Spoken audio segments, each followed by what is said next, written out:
ولا تكفرن أهل الصلاة وإن عصوا وكلهم يعصي وذو العرش يسبح. ولا تعتقد رأي الخوارج إنه مقال لمن يهواه يردي ويفضح. ولا تك مرجيا لعوبا بدينه، ألا إنما المرجي بالدين يمدح. وفي نسخة يمزح. وقل إنما الإيمان قول ونية وفعل على قول النبي مصرح.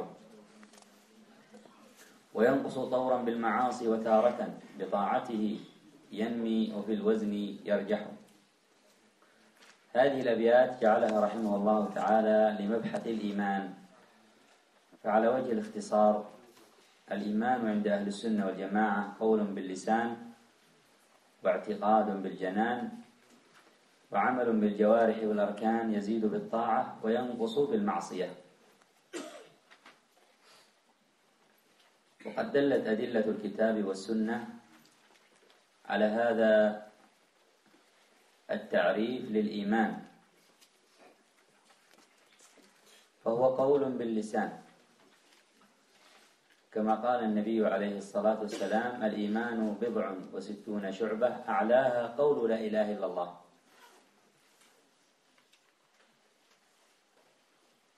واعتقاد بالجنان وعمل بالجوارح والأركان كما في تكملة الحديث: أعلاها قول لا إله إلا الله وأدناها إماطة الأذى عن الطريق، وهذا فعل. والحياء شعبة من الإيمان وهو في القلب والجوارح، والحديث الصحيحين عن أبي هريرة رضي الله عنه. يزيد بالطاعة وينقص بالمعصية كما قال سبحانه وتعالى: وإذا تليت، في أول الآية في سورة الأنفال: إنما المؤمنون الذين إذا ذكر الله وجلت قلوبهم وإذا تليت عليهم آياته زادتهم إيمانا. فالإيمان يزيد بقراءة القرآن وينقص بعدمه، فكل أدلة الزيادة تدل على النقص إذا ترك فعل الزيادة.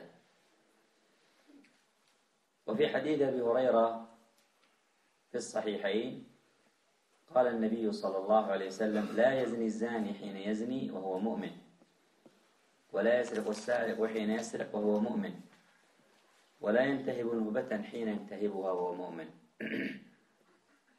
ففي هذا الحديث أن الإيمان ينقص بماذا؟ بهذه المعاصي، فهو يزيد بالطاعات وينقص بالمعاصي. ففي هذا دليل على هذه الجمل التي سمعناها، وقد دلت أدلة الكتاب والسنة على ذلك. وقد ضل في هذا الباب طائفتان: الوعيدية وهم الخوارج والمعتزلة،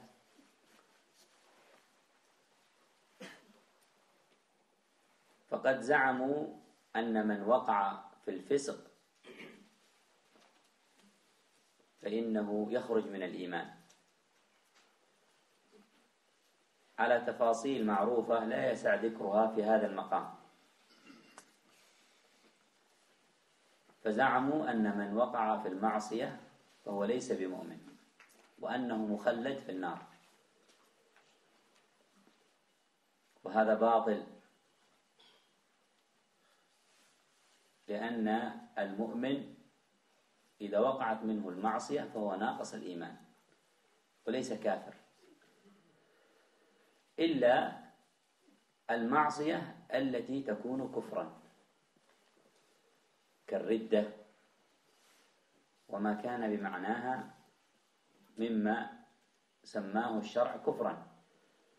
وفي مقابل هؤلاء المرجئة الذين زعموا أنه لا يضر مع الإيمان معصية، وهذا كذلك قول باطل، بل المعاصي تضر بالإيمان وتنقصه وتضعفه كما تقدم معنا أدلته. بل أخبر النبي صلى الله عليه وسلم أن أناسا يأتون يوم القيامة بأعمال صالحة كجبال تهامة عظيمة، ومع ذلك يجعلها الله هباء منثورا، يعني ما تنفعهم، يدخلون النار. حتى خاف الصحابة فقالوا: من هؤلاء يا رسول الله؟ فقال: أما إنهم من جلدتكم ويتكلمون بألسنتكم ويأخذون من الليل كما تأخذون، يعني عندهم كذلك قيام ليل. فزاد خوف الصحابة رضي الله عنهم، فقالوا: من هؤلاء يا رسول الله؟ فقال: إنهم قوم إذا خلوا بمحارم الله انتهكوها. فمثل هذه المعصية أضرت بهؤلاء حتى أنهم أدخلوا النار مع ما عندهم من أعمال صالحة كثيرة. فلا يغتر الإنسان بطاعته إذا وقع في المعصية. ولهذا كان من عقيدة أهل السنة والجماعة أنهم يرجون للمحسن ويخافون على المسيء. هذا هو الذي دلت عليه أدلة الكتاب والسنة، وأشار إلى هذا المعنى في هذه الأبيات التي ذكرها. وقوله: ولا تكفرن أهل الصلاة وإن عصوا، يعني لا تكفر أهل الصلاة ما داموا يصلون، لا تكفرهم، لا تكن كالوعيدية. وسموا وعيدية لأنهم غلبوا أدلة الوعيد، فزعموا أن من فعل ما يوجب الوعيد فهو كافر، أو قالوا هو ليس بمؤمن، لأن بعضهم قال كافر، بعضهم قال منزلة بين منزلتين، قالوا ليس بمؤمن، وقالوا هو خالد مخلد في النار. ومقابل هؤلاء المرجئة الذين غلبوا أدلة الوعد، والمراد بالوعد أي الرجاء. والوسط هو ما سمعنا. وفي قوله أهل الصلاة دليل أن ترك الصلاة كفر، فقد سماها الله عز وجل كفرا. معنى الكفر قد ثبت في دليل الكتاب والسنة. قال الله سبحانه: فإن تابوا وأقاموا الصلاة وآتوا الزكاة فإخوانكم في الدين، فدل أن تارك الصلاة ليس بأخ لنا. وقال النبي عليه الصلاة والسلام كما في مسلم من حديث جابر بن عبد الله: بين الرجل والشرك أو الكفر ترك الصلاة.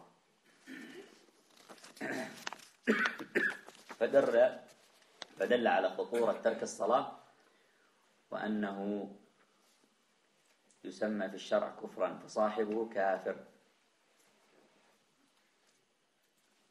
وقوله: فكلهم يعصي وذو العرش يصفح، يعني فيما دون الصلاة من الأعمال، فيما دون الصلاة، لأنه قال: ولا تكفرن أهل الصلاة.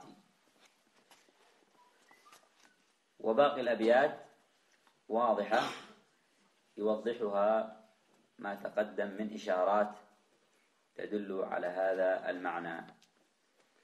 نعم. Donc le cheikh poursuit avec les vers 33 à 37. Et n'auront pas mécréants ceux qui prient, même s'ils désobéissent, car tous désobéissent et le possesseur du trône pardonne gracieusement. Et n'adopte pas la croyance des Khawarij, qui est certes une croyance des gens des passions, elle détruit et trahit. Et ne sois pas un mourji, jouant avec sa religion. Certes, le mourji joue avec la religion.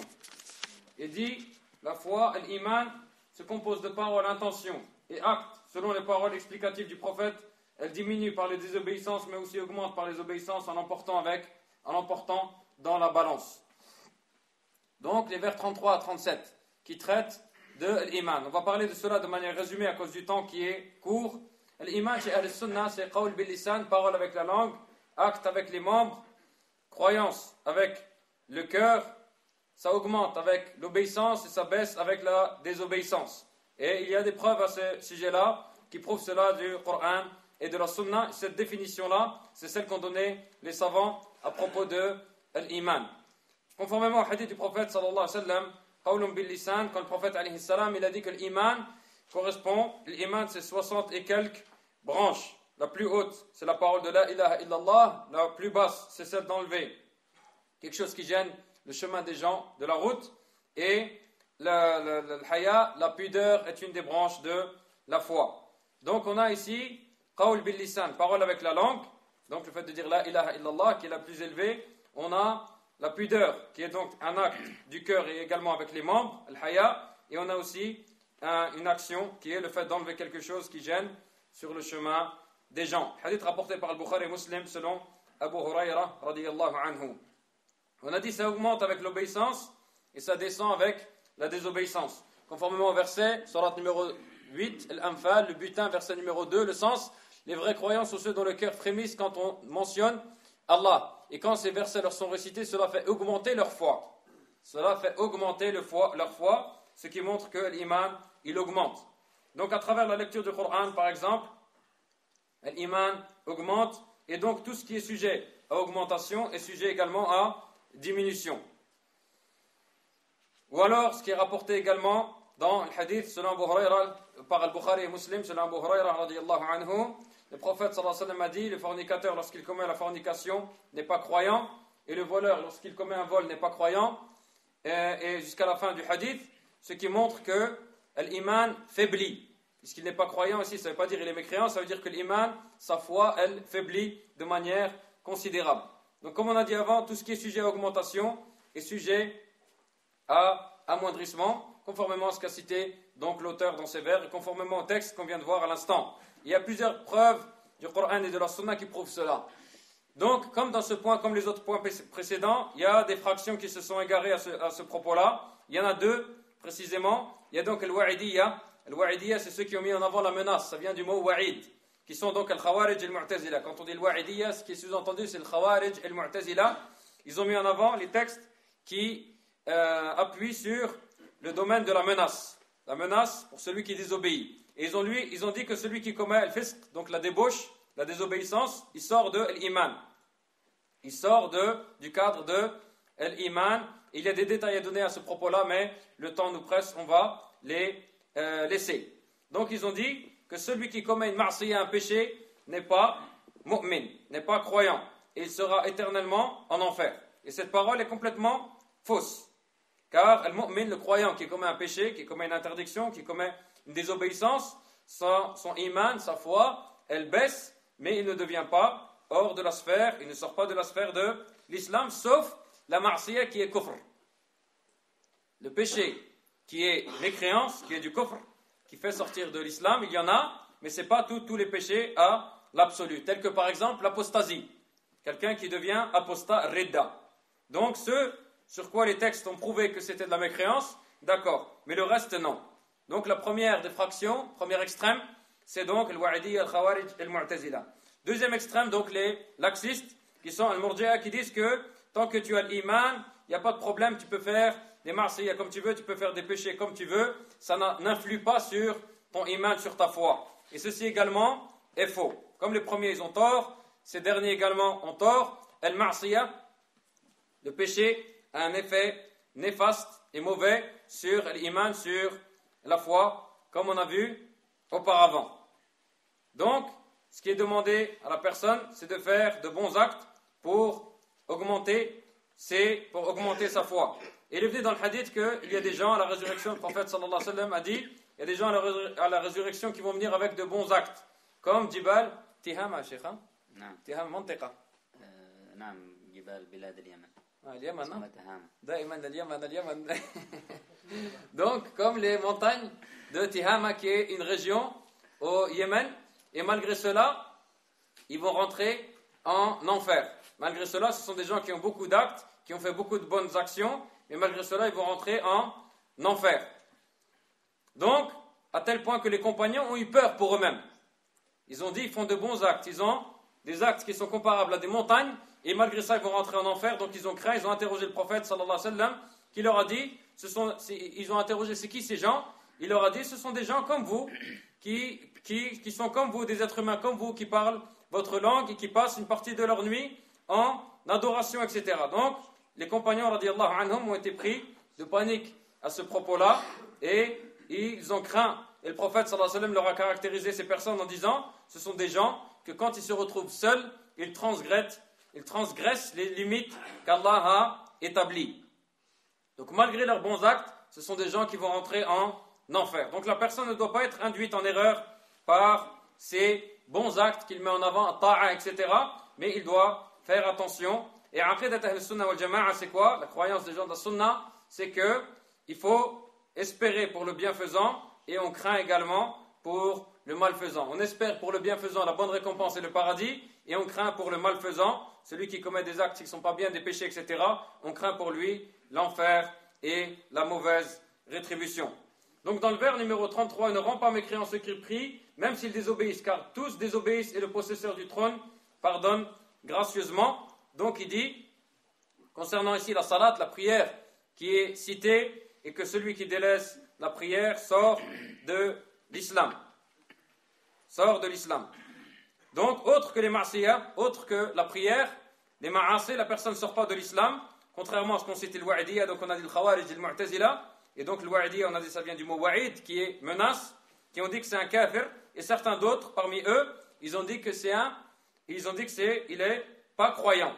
Il est dans une étape entre les deux étapes. Il est ni croyant, ni mécréant, mais ici-bas, il est dans une étape entre les deux, et il est donc sera éternellement en enfer. Donc le Khawarij et le Mu'tazila, ils sont d'accord là-dessus, mais ils divergent juste sur le fait que, est-ce qu'ici-bas il est mécréant, comme disent le Khawarij, ou le Mu'tazila qui disent qu'il est dans une place entre la croyance et entre la mécréance, une troisième place, donc qui n'existe pas en réalité. Donc ça, c'est des convictions qui sont fausses. Et de l'autre côté, donc on a dit, on a ceux qui se sont trop reposés sur les textes qui traitent de l'espoir, raja, et la voie médiane, c'est ce qu'on a écouté auparavant, qu'il y a des péchés qui font sortir de l'islam, c'est sur quoi la mécréance a été citée, tel que le fait de délaisser la prière, et les preuves à ce propos-là sont citées. On a notamment au début de la surat al-Tawbah, فَإِن تَابُوا وَأَقَامُوا الصَّلَاةَ وَآتَوُوا الزَّكَاةَ فَإِخْوَانُكُمْ فِي الدِّينِ. Dans la surat al-Tawbah, surat numéro 9, verset numéro 11, le sens, mais s'ils se repentent, accomplissent la salat et acquittent la zakat, ils deviendront vos frères en religion, ce qui montre que s'ils ne font pas la salat, il n'y a pas de fraternité entre deux personnes, un qui fait la salat, la prière, et un qui ne la fait pas en religion. Donc, le prophète sallallahu alayhi wa sallam a cité notamment dans le recueil de l'imam Muslim, le hadith Jabir radiallahu anhu, entre l'homme et la mécréance qu'il y a entre ces deux-là, c'est le fait de délaisser la prière. Le délaissement de la prière va faire que la personne ne sera plus dans la sphère de l'islam et qui devient mécréant à travers cela. L'auteur, rahimahullah ta'ala, il dit فَكُلُّهُمْ يَعْصِي, tous désobéissent et le possesseur du trône pardonne gracieusement, donc autre que la salat. Et donc le reste des vers, les vers 34, 35, 36 et 37 sont clairs. N'adopte pas la croyance des Khawarij, qui est certes une croyance des gens des passions, elle détruit et trahit. Ne sois pas un murji, jouant avec sa religion, car le murji joue avec la religion. C'est et certes dit la foi, l'iman se compose de paroles, intentions et actes. Selon les paroles explicites du prophète, elle diminue par les désobéissances, mais aussi augmentée par les obéissances en l'emportant dans la balance. Donc, le cheikh, à travers les paroles qu'il a citées, de manière concise, il a expliqué donc tous ces vers. Non. وأخيرا ختم المؤلف رحمه الله بهذه الأبيات الثلاثة فقال: ودع عنك آراء الرجال وقولهم فقول رسول الله أزكى وأشرح. ولا تك من قوم تلهوا بدينهم فتطعن في أهل الحديث وتقدحوا. إذا ما اعتقدت الدهر يا صاحي هذه فأنت على خير تبيت وتصبح. ومعناه يختم بالتحذير من آراء الرجال الذي هو من أعظم أسباب الضلال والوقوع في البدع، لأن الواجب كما تقدم التمسك بحبل الله والهدى ولزوم الكتاب والسنة. وقوله فقول رسول الله أزكى وأشرح كما تقدم، ولا يخفى على الكثير منكم تلك المقولة العظيمة المنقولة عن الإمام مالك: كل يؤخذ من قوله ويرد إلا صاحب هذا القبر. وأدلة الكتاب والسنة الآمرة بذلك كثيرة قد تقدم في أول هذا النظم. وقوله ولا تكن من قوم تلهوا بدينهم فتطعن في أهل الحديث وتقدحوا، يعني أن الطعن في أهل الحديث من سبب إضاعة الدين، إذ أهل الحديث هم أتباع النبي صلى الله عليه وسلم، والمراد بهم الذين علموا بالحديث وعملوا به، وهم أتباع السلف الصالح كما تقدم وسبق في الكلام على أتباع التابعين ومن تبعهم بإحسان. وكما كان يقول الأئمة من علامة أهل البدع الوقيعة في أهل الأثر، فالطعن في أهل الأثر علامة من علامات أهل البدع والأهواء. وقوله إذا ما اعتقدت الدهر يا صاحي، هذه يعني هذه العقيدة التي سبقت بالتفاصيل التي مرت، وكما تقدم المؤلف ذكر أهم ما يرى ذكره بما يناسب أهل زمانه، ولم يستوعب كل مسائل الاعتقاد رحمه الله. وفي هذا لفتة لنا إلى أهمية تعلم العلم ودراسة مسائل العقيدة، فإنها من أعظم العلم الذي ينبغي أن يعتني به المسلم. وقوله فأنت على خير تبيت وتصبح، يعني إذا لزمت ما سمعت وما قرأت في المباحث المذكورة، وهي من حبل الله والهدى ولزوم الكتاب والسنة وما كان عليه الصحابة ومن اتبعهم بإحسان على ما تقدم، فأنت على خير لأنك على الصراط المستقيم، وبهذا تبيت وتصبح على هذا الخير، وهذه سعادة الدنيا وكذلك الآخرة إن شاء الله. ثم ختم وقال صلى الله وسلم على نبينا محمد وآله وصحبه أجمعين. وبهذا نكون قد انتهينا من هذا النظم، والله تعالى أعلم. صلى الله وسلم على نبينا محمد وآله وصحبه وسلم. Donc le cheikh conclut ensuite avec les vers 38, 39 et 40. Écarte-toi des opinions des gens et de leurs paroles, car la parole du messager d'Allah prédomine et est plus explicite. Et ne sois pas de ceux qui s'amusent avec leur religion, tu vas t'en prendre aux gens du hadith et en les dénigrant. Si tu gardes cette croyance toute sa vie, ô toi qui l'acclames ouvertement, tu seras alors dans le bien, de jour comme de nuit. Donc la conclusion à ce propos-là, c'est que l'auteur met en garde contre les opinions des hommes qui sont en général la cause du fait de tomber dans l'innovation. Il t'incite encore à t'attacher donc à ce qu'on a vu au tout début, Hablullah, la corde d'Allah, et la guider, et la parole du messager sallallahu alayhi wa sallam, azka wa ashrahu, la parole du messager prédomine et est plus explicite. Et vous savez tous ce qu'a dit l'imam Malik rahimahullah ta'ala à ce propos: de toute personne on prend et on refusera sa parole, de toute personne on prendra sa parole et on répliquera sur lui, sauf celui qui est enterré là-bas, et là il a fait un geste vers la tombe du prophète sallallahu alayhi wa sallam. Donc les preuves à ce propos-là sont nombreuses dans le Coran et dans la Sunna. On a dans le vers 39, et ne sois pas de ceux qui s'amusent avec leur religion. Tu vas t'en prendre aux gens du hadith et les dénigrant. Donc le fait de parler mal sur les gens du hadith, c'est une cause du fait de perdre sa religion et de ne pas lui donner sa juste valeur. Parce que les gens du hadith sont les suiveurs du prophète sallallahu alayhi wa sallam et des compagnons radiyallahu anhum. Et c'est eux donc qui ont porté ce hadith-là, qui l'ont mis en application. Ce sont eux les suiveurs des salafs, des pieux prédécesseurs. Et comme on a vu auparavant concernant les successeurs des successeurs et les a'imma, notamment ceux qui ont cité que alamatu ahl bid'a al-waqi'a fiha al-athar, c'est-à-dire que le signe distinctif pour reconnaître les innovateurs, c'est le fait qu'ils parlent mal et qu'ils transgressent et qu'ils dénigrent les gens qui suivent les textes, les gens qui suivent le hadith, les gens qui suivent les traces, etc.